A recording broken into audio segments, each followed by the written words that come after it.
Hello friends, I hope you are all fine. Today is a story about the mountains in labor. It is Aesop Fables. So let's start.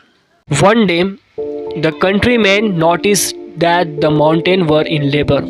Smoke came out of their summits. The earth was quaking at their feet. Trees were crashing and huge rocks were tumbling. They felt sure that something horrible was going to happen.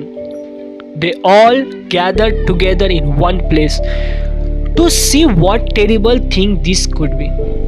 They waited and they waited, but nothing came.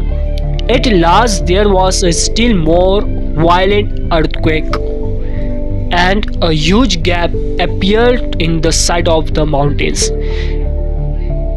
They all fell down to upon their knees and waited. At last, at last, a tiny mouse poked its little head and bristled out of the gap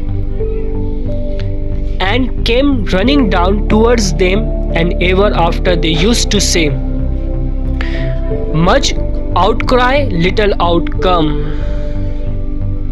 Thanks for watching.